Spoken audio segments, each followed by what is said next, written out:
Bonjour à tous et bienvenue à notre webinaire sur la gestion locative aux États-Unis. Je suis Dorothée Montuy, je suis en charge du suivi des ventes au sein du cabinet Altitude Realty. C'est donc à ce titre que je vais vous présenter toute la gestion aux États-Unis, puisque c'est moi qui vous suis pour vos phases d'acquisition après la réservation d'un bien. Et ça fera l'objet d'un autre webinaire. Et c'est également moi qui vais vous accompagner sur l'année qui suit votre acquisition. Donc on va voir tout ce qui est... Tout le process, toutes les méthodes de sélection des locataires, la procédure d'éviction un petit peu plus en détail, et après notre accompagnement, l'étendue des pouvoirs du gestionnaire locatif. Donc, on va voir tout ça. Au cours de ce webinaire, vous pourrez poser vos questions en direct dans le chat qui est à droite de votre écran. Donc, n'hésitez vraiment pas, un membre de l'équipe sera un plaisir de vous répondre en direct. Donc, voilà, écoutez, je vais partager mon écran pour que vous puissiez suivre la présentation, et puis nous allons commencer.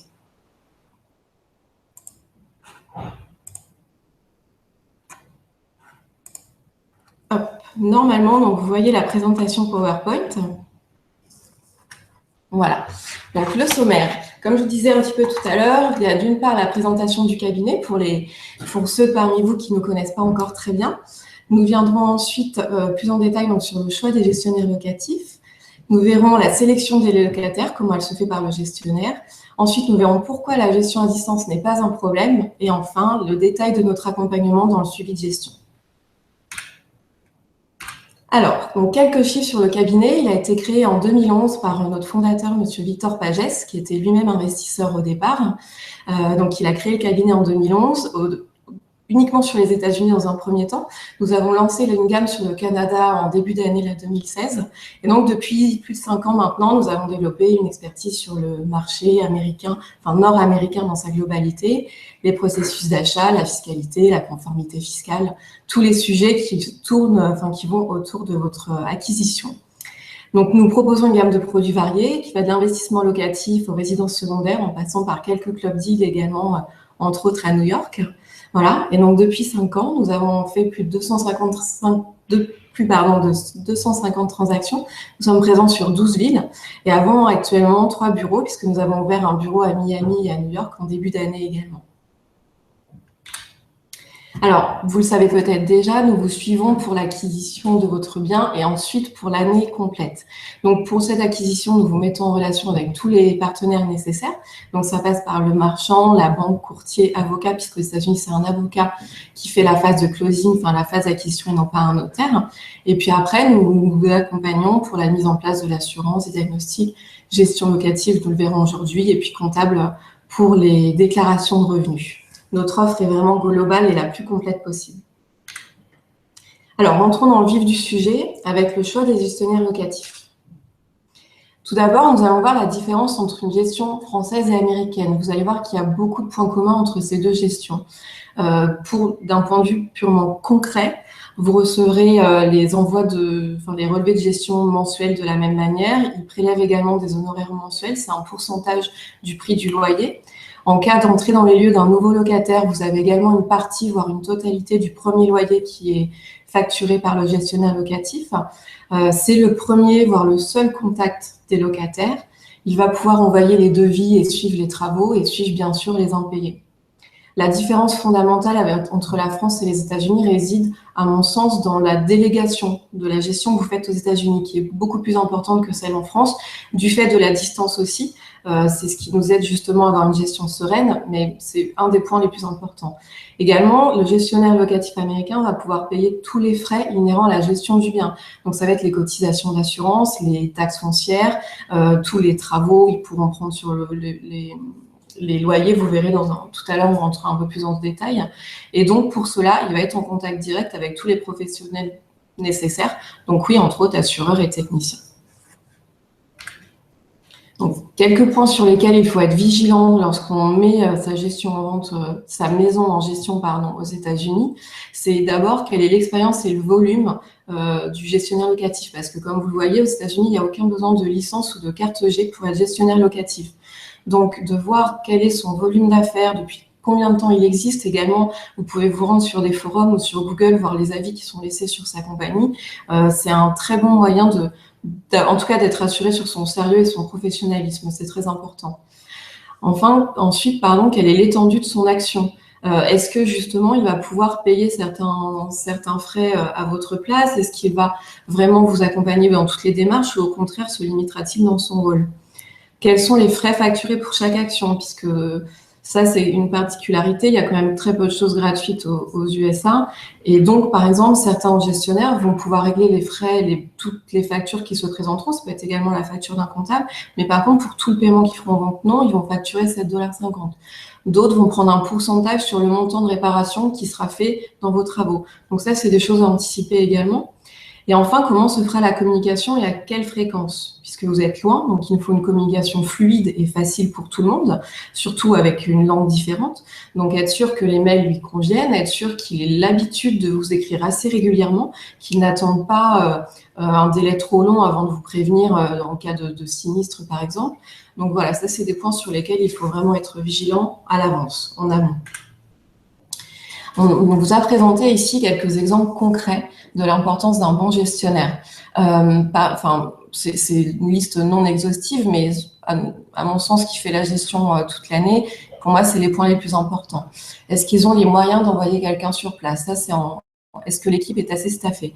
C'est-à-dire que pour une maison, il faut qu'on puisse se rendre sur place pour vérifier déjà les sinistres, parce que les locataires vont nous prévenir de certains dégâts, mais il faut qu'on puisse aller sur place pour se rendre compte de ce qu'il en est vraiment, de voir quels techniciens vont devoir être appelés ou pas. Pareil, des fois, on reste sans nouvelles des locataires pendant 1-2 semaines après des relances de paiement. Rien de tel que de se rendre sur place pour aller voir si la maison est toujours louée, parce que vous verrez que les locataires ont un peu plus de liberté de ce côté-là aux États-Unis. Donc, c'est des choses où si le gestionnaire n'a pas les moyens d'envoyer quelqu'un, vous allez perdre du temps dans beaucoup de démarches et surtout avoir des surprises après, donc ce serait dommage. Également, seront-ils à l'initiative des travaux ou alors est-ce qu'ils se limiteront dans le fait de juste vous transférer les demandes venant des locataires? Est-ce que c'est eux qui feront les démarches en demande des devis? Est-ce que c'est eux qui feront les démarches pour contacter l'assurance, savoir si tel ou tel sinistre est pris en charge ou pas? Ensuite, le point qui suit, c'est la preuve d'exécution de ces travaux, entre autres. Est-ce qu'ils vous enverront des photos après la réalisation des travaux? Mais de la même façon pour les paiements, est-ce qu'ils garderont un scan du chèque qui a été envoyé en paiement de la facture d'assurance, par exemple? Ça, c'est des moyens pour vous qui sont très importants de vérifier que les choses sont réalisées, parce que sinon, vous n'avez aucun moyen de le savoir. Donc ça, c'est à prendre en compte. Également, alors ça peut paraître anodin, mais sous quelle forme sera envoyé le relevé? On est en effet contacté assez régulièrement par des propriétaires un peu en détresse avec leur gestionnaire qui nous demandent de l'aide et où en fait on s'est aperçu à plusieurs reprises que certains d'entre eux recevaient le décompte mensuel uniquement dans le corps du mail et non pas en pièce jointe en PDF. Du coup, pour le suivi du propriétaire, c'est très compliqué. Pour le suivi du comptable également, au moment de la déclaration de revenus, ça complique encore les choses. Donc ça, c'est pareil, c'est des choses à demander en amont. Et enfin, les 2 derniers points, on va rentrer un petit peu plus dans le détail dans les slides suivants.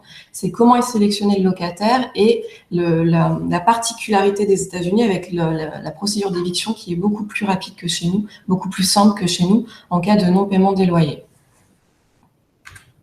Donc, rentrons dans le sujet, comme je disais, pour la sélection des locataires. Les critères de sélection ont quelques points communs avec la France. De la même façon qu'en France, le locataire aura l'obligation de toucher des revenus 3 fois supérieurs au montant de loyer. Seront pris en compte également sa situation professionnelle, savoir sous quel type de contrat il est et depuis combien de temps il est employé dans la société, et sa situation familiale également. Est-ce qu'il touche une aide au logement ou pas? Et enfin, le versement d'une caution, pareil, ça c'est un des points communs avec la France. Maintenant, les spécificités américaines. Vous allez voir que le parcours du locataire est pris en compte de façon beaucoup plus complète aux États-Unis. En fait, tout ce qui est données personnelles sont publiques, hein, donc on va pouvoir aller vérifier son casier judiciaire en termes de criminalité, mais même de délinquance sexuelle. C'est quelque chose sur lesquels on est très attentif aux États-Unis. On va pouvoir également se renseigner sur son historique en tant que locataire. A-t-il déjà fait preuve de mauvais paiement? A-t-il déjà eu une procédure d'éviction à son encontre et quelle a été l'issue de cette procédure? Les baux sont un peu plus courts aux États-Unis. Là, ils sont en moyenne entre 1 et 2 ans, pardon. Il y a quelques particularités. Par exemple, nos partenaires d'Atlanta ont des baux de 3 ans. Ça, c'est vraiment, c'est des particularités, mais en général, ils sont plus courts qu'en France. La caution est de seulement 1 mois par rapport à la France et il n'y a pas de garant. Donc, c'est d'où l'importance d'un dossier de locataire qui est vraiment étudié dans sa globalité.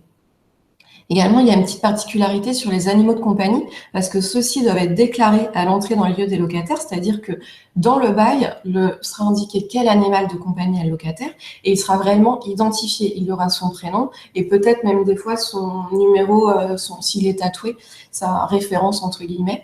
Également, être attentif, par exemple, certains chiens sont interdits par les compagnies d'assurance, le pitbull entre autres. Donc si on se rend compte après coup, parce que là, des fois les compagnies d'assurance font des inspections sur place, et donc si un assureur se rend compte qu'en fait il y a un pitbull dans la maison, il peut décider d'annuler la police d'assurance. Donc ça, c'est quelque chose où le gestionnaire doit être très vigilant. Ensuite, un point essentiel aussi aux États-Unis, c'est que la discrimination raciale ou même de genre est complètement interdite, et il n'y a pas d'assurance loyer impayé. Donc c'est aussi pour cela qu'on a une procédure d'éviction beaucoup plus rapide qu'en France. Vous allez voir que le propriétaire est beaucoup plus protégé qu'en France. Donc voilà, la procédure d'éviction, le bail aux États-Unis est un véritable contrat. Donc c'est une procédure qui est rapide et peu coûteuse. En général, elle prend entre 2 semaines et 1 mois. Dès le second rappel pour impayé, le gestionnaire peut lancer la procédure. Donc ça, c'est qu'il va faire une démarche auprès du tribunal, donc il y aura un jugement réellement. Lors de ce jugement, le tribunal va pouvoir mettre en place un échéancier en accord avec le locataire, puisque celui-ci sera présent. Et par contre, dès ce jugement-là, le tribunal peut accorder au gestionnaire le droit d'appeler le shérif pour mettre dehors les locataires dans le cas où les locataires ne respecteraient pas l'échéancier mis en place. Donc ça, l'air de rien, c'est quand même quelque chose d'assez lourd. Donc nous, par expérience, on se rend compte que lorsqu'un jugement avec échéancier est mis en place, il est respecté dans 95% des cas. Parce que comme l'historique du locataire est conservé aux États-Unis, si jamais un locataire en fait ne paye pas son échéancier et donc est mis dehors par le shérif, ce sera consigné. Donc on s'est rendu compte que si un locataire n'a pas les moyens ou sait qu'il ne pourra absolument pas payer, il quitte de lui-même la maison avant même le jugement. Donc d'où l'intérêt d'avoir un gestionnaire qui pourra se rendre sur place s'il demeure sans réponse du locataire. Parce que ça évite de perdre du temps. Si en fait un locataire, au bout de la deuxième relance, quitte les lieux, autant s'en rendre compte au bout de 15 jours et non pas à la fin du mois quand on verra qu'en fait il n'a réellement rien réglé. Donc voilà. Et le coût de tout ça est inférieur à $600. Donc, c'est là aussi des coûts qui sont vraiment inférieurs par rapport aux procédures françaises. Donc voilà, on va voir maintenant en quoi la distance n'est pas un problème dans la gestion. On va vous donner quelques clés. Avant tout, un petit aperçu, le métier de gestionnaire est vraiment similaire à celui de la France, vous l'avez vu au début. Il y a quelques particularités, mais la façon dont est fait le métier réellement reste vraiment similaire à ce qu'on connaît en France. Il va gérer toute la relation avec le locataire, donc vous n'aurez aucun besoin de contact direct avec le locataire, c'est vraiment le gestionnaire qui fera l'intermédiaire pour tout. De la même façon, il fera l'intermédiaire souvent avec les assureurs, les entrepreneurs. Nous, on a peu de contact, voire pas du tout de contact avec les entrepreneurs parce que le gestionnaire est là pour tout ça. Donc, ça facilite beaucoup les échanges, le fait d'avoir envoyé des mails à une seule personne plutôt qu'à multiplier les contacts et à s'y perdre de temps en temps. Et puis voilà, on est en 2016, la communication est réellement facilitée par mail, Skype. Alors, pourquoi pas téléphone si vous êtes alerte là-dessus, mais c'est quand même vraiment plus simple. Un élément à prendre en compte quand même avec les États-Unis, c'est le décalage horaire. Donc, c'est vrai que c'est plus facile de les joindre l'après-midi. Et puis même pour les délais de réponse, faut le garder en mémoire quand même de temps en temps. Et ça, c'est une citation d'un de nos gestionnaires Sud-Atlanta qui gère réellement votre maison comme si c'était la sienne. Et ça se ressent. C'est rassurant. Donc, quelques clés pour une gestion locative sereine. Pour nous, comme je vous disais en préambule, l'expérience est fondamentale.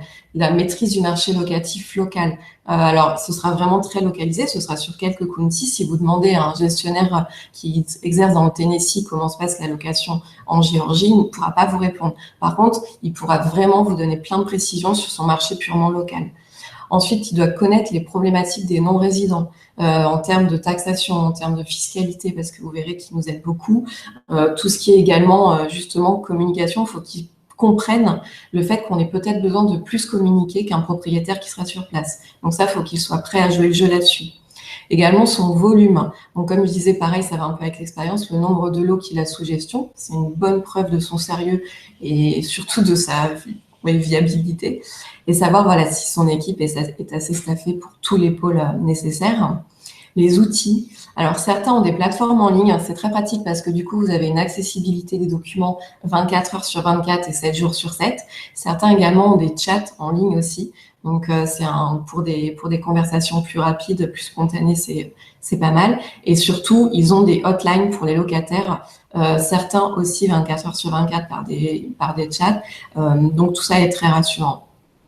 Et enfin, donc les services additionnels qu'ils proposent. Ça, ils ne le font pas tous, mais ils peuvent vous faire une domiciliation de votre courrier chez eux, voire de la LLC. C'est quelque chose qui sera vraiment très important puisque, par exemple, la domiciliation du courrier, ils vont pouvoir vous scanner tous les courriers qu'ils reçoivent, vous gagnez du temps parce que les envois postaux internationaux sont toujours très longs, voire perdus. Donc ça, c'est quelque chose qui sera rapide. Et puis comme ça, lui pourra gérer tout de suite s'il y a une demande à laquelle il peut répondre directement. Il vous en informera, mais vous n'aurez pas forcément besoin, vous, de faire des démarches.